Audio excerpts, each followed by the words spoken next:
So here you are on a day like today. Beautiful weather out, 70 degrees. You're sitting in your house, looking out your window, and you have nothing to do.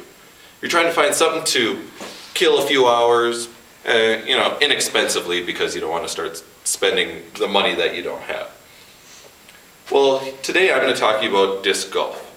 And I'm going to tell you about how disc golf is an easy, inexpensive way to kill time and spend some time with friends, or even do it by yourself. So, what exactly is disc golf and where did it start? Well, the first documented incident, I should say, of when disc golf started was in 1926. And what the people did there is they had their own homemade discs at the time, and they went to a regular golf course and actually played disc golf on it. And in 1973 is the first documented incident that they had league play, where they actually had a tournament and all the specific rules within that league. Now, disc golf actually emulates regular golf in the fact that it has virtually, I should say, most of the same rules that you would use in golf.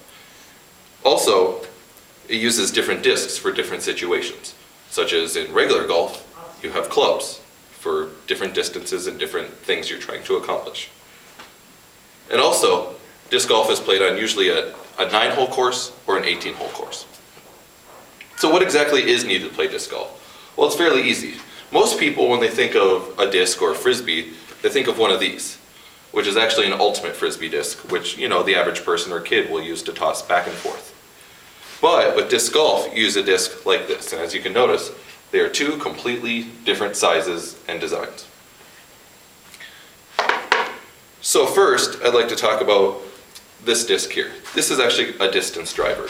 And if you look and you actually compare with the regular disc that people are familiar with, it has a completely different design of the edges. It's almost completely flat, and the bottom has a different design as well.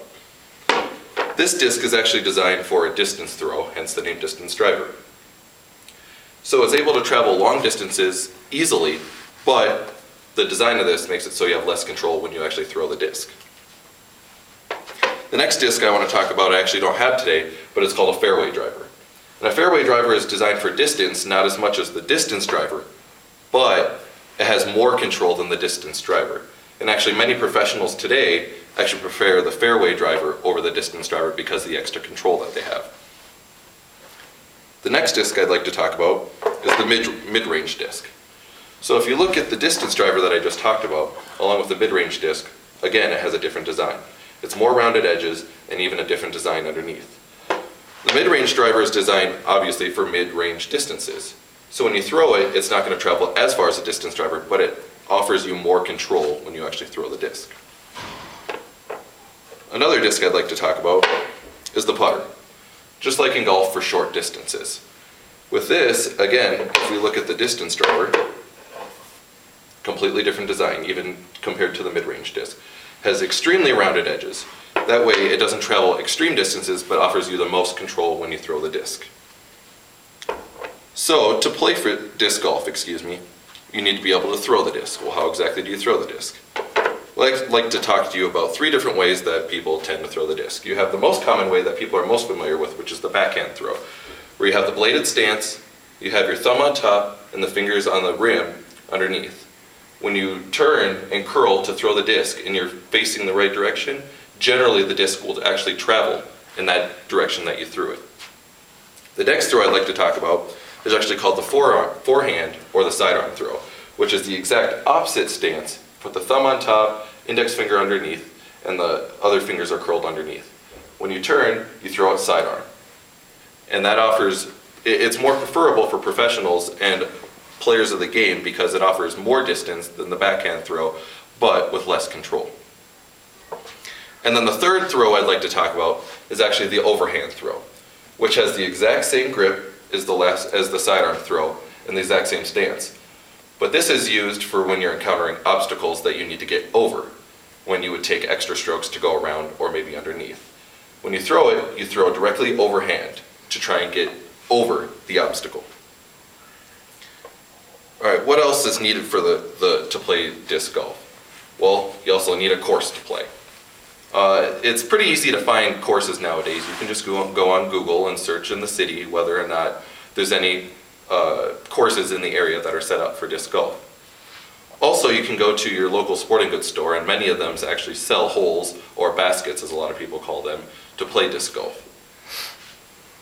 So exactly how do you play? Well, it's almost exactly like golf, where you have your tee off. When you start the tee, it's usually designated by a platform or a square or some sort of designator that says this is the tee. At that time, you'll use your distance driver to throw, to tee off and try and get as much distance and as close to the hole as possible. Once you tee off, you're going to use usually your mid-range or your fairway driver in order to get closer to the hole. Now, when you do your fairway driver, there's usually plenty of obstacles in the way, which offers another element to the game to try and get around those obstacles.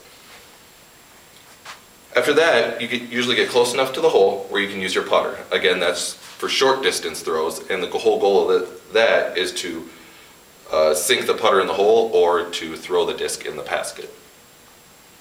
And the whole goal of the game is actually to get the least amount of strokes compared to everyone else that you're playing with. So after today, with the speech that I just talked about with disc golf, I hope that the next time you guys are sitting at your home wishing you had something to do, you just go out, get a couple discs for a couple bucks each, and go spend some time on the course. Thank you very much.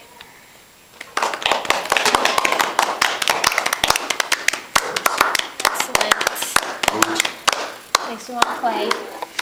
And I missed it last time.